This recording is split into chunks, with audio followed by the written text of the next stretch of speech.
नमस्कार, मैं आभारी हूँ ब्रह्म ऋषि पत्री जी की, जिनकी गाइडेंस में ये सब कुछ हो रहा है। कैसे ध्यान से और ध्यान क्रियाओं के अभ्यास से हम अपने अंतर से जुड़ सकते हैं, हम उस परमात्मा से जुड़ सकते हैं और हम अपने जीवन में विकास कर सकते हैं, बदलाव ला सकते हैं जैसा हमें चाहिए। हम इससे ज़्यादा शांतिपूर्वक बना सकते हैं, प्रभावशाली व्यक्तिगत अपने आप को बदल सकते हैं। जब ध्यान हम इस अवस्था में करके इतना सारा अपने जीवन में बदलाव ला सकते हैं, तो अगर ये ध्यान गर्भवती महिलाएं करें, जब ये शिशु उनके गर्भ में बनना शुरू हुआ है, पल रहा है, तो आप जरा कल्पना कीजिए कि किस तरह का बच्चा हम उसको किस तरह के संस्कार दे सकते हैं। तो ये सब चीजें हमें पता है गर्भ संस्कार के माध्यम से, जो हमारे वेदों में लिखा हुआ है। लेकिन जो आजकल प्रॉब्लम ये है कि हम इनको प्रैक्टिस नहीं करते, हम ये जो साइंस है, इतनी बड़ी विज्ञान है, इसको भूल चुके हैं। तो आजकल भी बहुत सारा रिसर्च इन चीजों पे हो रहा है कि कैसे बच्चे की जो जब ये संस्कार बनते हैं, जब बच्चा गर्भ में होता है, तो किस तरह से माता का और पिता का सोचने का जरिया, उनकी थॉट्स कैसे उन पे प्रभाव डालती हैं। तो इस आज हम इसी पे चर्चा करेंगे कि जो साइंस ने भी हमें बताया है, जो पुरानी नॉलेज हमारी वेदों की है। गर्भ संस्कार एक साइंस है जिससे हम अपने बच्चे को ज्यादा इंटेलिजेंट, ज्यादा स्पिरिचुअल और इमोशनल क्वेश्चन से स्ट्रांग बना सकते हैं। गर्भवती माँ की जो थॉट्स हैं, जो उसकी विचारधारा है, जो उसके इमोशंस हैं, उसके बिहेवियर जो भी रहता है प्रेगनेंसी में, उसका पूरा पूरा प्रभाव बच्चे पे पड़ रहा है। जो आज हम खुद हैं, ये भी हम उसी चीज का रिजल्ट है कि हमारी जो माइंड की प्रोग्रामिंग हुई है वो किस तरीके से हुई है। तो गर्भधारण से लेकर डिलीवरी तक 280 दिन का समय लगता है। उसमें प्रेग्नेंट लेडी के साथ होने वाली हर घटना, हर विचार, हर सुख, हर दुख, उसका रोना, उसका हंसना, वो क्या टीवी में क्या प्रोग्राम्स देख रही है, उस हर चीज का प्रभाव बच्चे के मन पे पड़ रहा होता है और उसी तरह से बच्चे के संस्कार बन रहे होते हैं। तो साइंटिफिकली क्या है कि जो भी हमारी थॉट है, चाहे वो एक खुशी की है, पॉजिटिव जिसे हम बोलें, या कोई नेगेटिव थॉट है, कोई उदासी है, तो हर एक इमोशन के साथ ही हमारी बॉडी में भी बोलते हैं, जैसे कि सेरोटोनिन है, एंडोर्फिन है, ऑक्सीटोसिन है। तो ये सारे जो हार्मोन्स हैं, ये पॉजिटिव हार्मोन्स हैं जो बॉडी को वृद्धि देते हैं, जो अच्छे संस्कार बनाने में बच्चे की हेल्प करते हैं।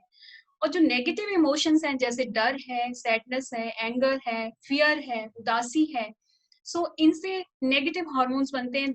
जो मोस्ट कॉमन नेगेटिव हार्मोन जिनके बारे में हम अक्सर सुनते हैं, वो है एड्रेनालिन एंड कॉर्टिसोल, जिसे हम स्टेरॉइड के नाम से भी जानते हैं। इन सब चीजों को समझने के लिए एक और चीज को समझना पड़ेगा कि हमारी बॉडी में जो सबसे छोटा यूनिट है वो है सेल। तो एक सेल से लाइफ शुरू होती है और 280 दिन में, 9 महीने में मिलियंस ऑफ सेल्स हमारी बॉडी में बन जाते हैं, बच्चे में बन जाते हैं। आज भी धरती पर एक सेल वाले जीव हैं। तो सेल अपने आप में एक कंप्लीट लाइफ है। सो अगर और बच्चे की जो जीवन है वो एक सेल से शुरू होती है। एग और स्पर्म जब मिलते हैं, उसके बाद 2 सेल बनते हैं, फिर 2 से 4, 4 से 8, ऐसे मिलियन सेल। और बच्चे का जो वजन है, एक नामात्र से लेके 3 किलो तक का हो जाता है।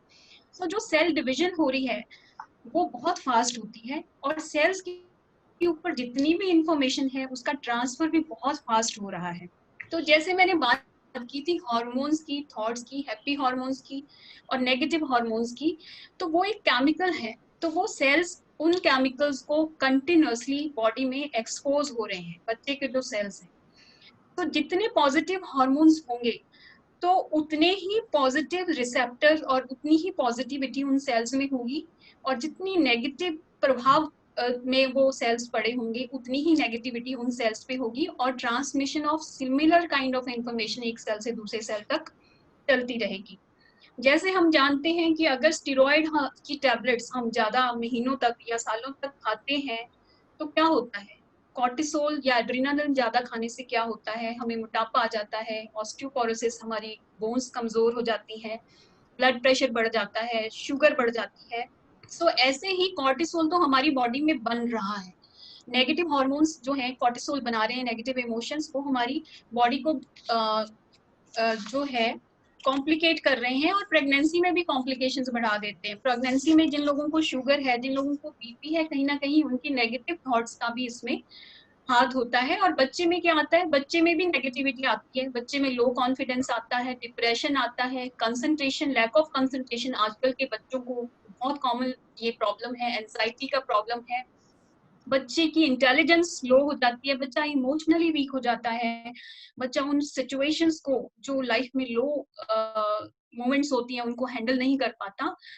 तो ये सब चीजें होती हैं जब हमारा प्रेगनेंसी के दौरान नेगेटिव हमारा सोचने का थॉट प्रोसेस रहता है। लेकिन अगर मदर ये एफर्ट करे कि मुझे तो बहुत अच्छा बच्चा बनाना है, मुझे सारे उसको पॉजिटिव वर्च्यूज देने हैं, तो उसको ये सारी क्रियाएं, ये सारी टूल्स, ये सारी टेक्निक्स उसको प्रेगनेंसी में प्रैक्टिस करनी होगी और कुछ ज्यादा मेहनत करनी होगी, क्योंकि जब हमें कोई बहुत अच्छी प्रोजेक्ट करनी होती है तो हमें थोड़ा सा एडिशनल हार्ड वर्क भी उसमें डालना पड़ता है।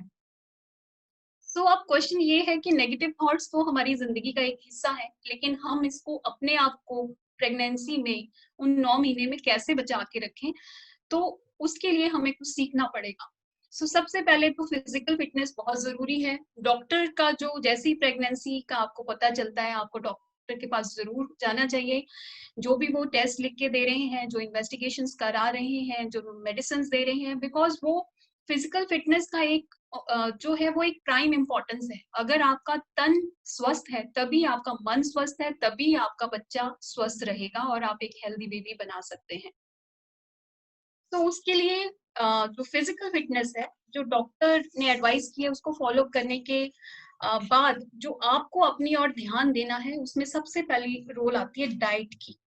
सो डाइट के वैसे तो प्रेगनेंसी में जैसे हमारे वेदों में लिखा है वेजिटेरियन डाइट लेनी चाहिए, लेकिन डाइट पे हर एक का अपना अपना घर के असूल होते हैं और वो कैसे भी उनको अपने तरीके से ले सकते हैं। पर डाइट में बहुत सारी सीजनल वेजिटेबल्स, फ्रूट्स, सैलेड्स होने चाहिए, जिससे आपको हर प्रकार की न्यूट्रिशन, विटामिन, मिनरल्स मिलते रहें। आपको पानी बहुत ज्यादा पीना होता है, क्योंकि आपके जो डिवाइडिंग सेल्स हैं, एक सेल में 70 to 80% उसका जो कंपोनेंट होता है वो वाटर होता है, और इतने रैपिडली डिवाइडिंग सेल जो इतने मिलियंस में हमारी बॉडी में बन रहे हैं, उनके लिए पानी का एडिक्वेट अमाउंट में होना बहुत जरूरी है। सेकेंड, कोई भी अगर स्मोकिंग करते हो आप या अल्कोहल ले रहे हो तो प्रेगनेंसी में उसको बिल्कुल छोड़ दीजिए।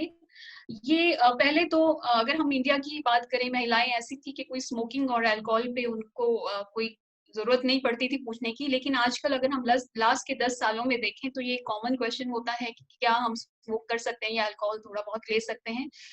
तो वैसे तो कपल खुद मोटिवेटेड होता है, क्योंकि उसको पता है कि स्मोकिंग और अल्कोहल करने से मेरे बच्चे को नुकसान हो सकता है। जो ब्लड वेसल्स बच्चों को, बच्चे की को न्यूट्रिशन सप्लाई करते हैं, उनका साइज वो नैरो हो जाते हैं, जिससे उतनी न्यूट्रिशन बच्चे को नहीं जा पाती, इसलिए बच्चा वजन उसका कम रह जाता है, उसको ग्रोथ रिस्ट्रिक्टेड बेबी कहते हैं, और टाइम से पहले डिलीवरी होने का चांस बढ़ जाता है। और अल्कोहल पीने से तो कई बार फेशियल फीचर ही खराब हो जाते हैं, बच्चे का फ्लैट हो जाता है, फेस, आईज अंदर धस जाती हैं। तो अगर आप स्मोकिंग करते हैं या आप अल्कोहल लेते हैं तो इसको आपको सबसे पहले छोड़ना पड़ेगा। इनफैक्ट जब आप बच्चे को के लिए प्लानिंग करते हैं इन एडवांस, आपको इसको छोड़ना पड़ेगा। ये बात तो थी हमारी फिजिकल फिटनेस की। बट अब हम बात करेंगे हमें मेंटल हेल्थी और स्पिरिचुअल बेबी कैसे बनाना है। तो सबसे पहले हम बात करेंगे मेडिटेशन की। मेडिटेशन का जो ध्यान का करना बहुत जरूरी है प्रेगनेंसी में। ध्यान आपको अपने अंदर से जोड़ता है, उस सुप्रीम पावर से जोड़ता है, और जब आप प्रेगनेंसी की राह पर हो तो वो आपके अंदर पल रही आत्मा से आपको जोड़ता है। ध्यान के द्वारा प्रेगनेंसी में निरंतर ही बच्चे से जुड़ना चाहिए।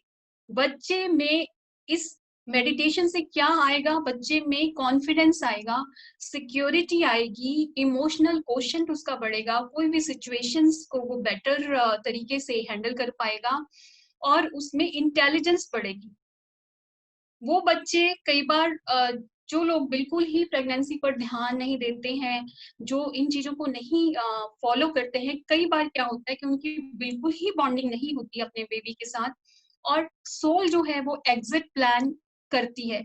तो हम लोग अपनी रोज़मर्रा की प्रैक्टिस में देखते हैं कि पूरे टाइम पे कई बार हमें पता चलता है कि गर्भपात हो गया है, इंट्रा-यूटेराइन डेथ हो गई है और कई बार सारे टेस्ट करने के बावजूद भी कोई भी हमें ऐसा नहीं मिलता कुछ भी कारण कि जिस वजह से ऐसा हुआ है, तो कई बार ये लैक ऑफ सिक्योरिटी या इनसिक्योरिटी की भावना से भी सोल ये डिसाइड करती है। तो एक हेल्दी प्रेगनेंसी करने के लिए, बच्चे के साथ बॉन्डिंग बनाने के लिए, बच्चे को सिक्योरिटी और आगे वाली लाइफ में उसके कॉन्फिडेंस को भरने के लिए हमें मेडिटेशन, हमें ध्यान करना बहुत ज़रूरी है। Second important thing is affirmations. Affirmations क्या है? ये कुछ ऐसे वर्ड्स हैं जो पॉजिटिव वर्ड्स हैं, वो अगर हम बार-बार बोलते हैं, तो वो मंत्र बन जाते हैं और धीरे-धीरे वो मंत्र मैनिफेस्ट होना शुरू हो जाते हैं, एग्ज़ीक्यूट होने लग जाते हैं। आप अपने लिए कुछ पॉजिटिव वर्ड्स चूज़ करें और उनको अफ़र्मेशंस बार-बार बोल सकते हैं। आप हेल्दी बेबी की अफ़र्मेशंस कर सकते हैं, आप इंटेलिजेंट बेबी की अफ़र्मेशंस कर सकते हैं। जो आपको चाहिए, आप उसी तरह के वर्ड्स को चूज़ कर सकते हैं। आपको ये आपकी सबकॉन्शियस माइंड में ये आपके सबकॉन्शियस माइंड में प्रोग्रामिंग हो जाएगी। इसको ये ज़्यादा इफ़ेक्टिव होता है जब हम इसको सोने से पहले करते हैं और सुबह उठने से पहला काम हम ये मंत्र दोहराते हैं या अफ़र्मेशंस करते हैं। इससे आपका सबकॉन्शियस माइंड इसको एक्सेप्ट कर लेता है और बेबी का जो डेवलपिंग माइंड होता है, वो एक प्योर सोल होती है और बेबी की अफ़र्मेशन भी हम बार-बार उन वर्ड्स से अफ़र्मेशन करके उस सबकॉन्शियस माइंड को प्रोग्राम कर सकते हैं। जैसे आप अपने लिए बना सकते हैं कि my baby is healthy, intelligent, strong, genius. तो जब आप ये वर्ड्स को बार-बार बोलेंगे, तो बच्चे की जो प्रोग्रामिंग है इन वर्ड्स के लिए ऑटोमैटिकली हो जाएगी। अगर आपने ये प्रैक्टिस किया है तो डेफिनिटली आप इसका इफ़ेक्ट भी देखेंगे कि वाक़ई में ही वो बच्चा स्ट्रॉन्ग है, हेल्दी है, कॉन्फिडेंट है एंड जीनियस है। थर्ड मोस्ट इम्पोर्टेंट थिंग जो हमें प्रेगनेंसी में करना चाहिए वो है ग्रैटिट्यूड। ग्रैटिट्यूड का संस्कार बहुत इम्पोर्टेंट है। अगर आप इसे प्रैक्टिस करेंगे तभी ये बच्चे का संस्कार बनेगा। सो किसका करना है ग्रैटिट्यूड? सबसे पहले तो उस परमात्मा का ग्रैटिट्यूड जिसने हमें इस प्रेगनेंसी को एक्सपीरियंस करने का मौका दिया है क्योंकि बहुत सारे ऐसे कपल्स हैं जो बच्चा चाहते हैं पर हो नहीं पा रहा किसी कारण की वजह से, तो इनफर्टिलिटी आजकल वैसे भी बहुत ज़्यादा बढ़ गई है। सबसे पहले अगर हमें भगवान ने उसका के लिए चूज़ किया है, तो हमें उसका शुक्रिया अदा करना चाहिए। फिर हम एक डायरी अपने साथ रख सकते हैं।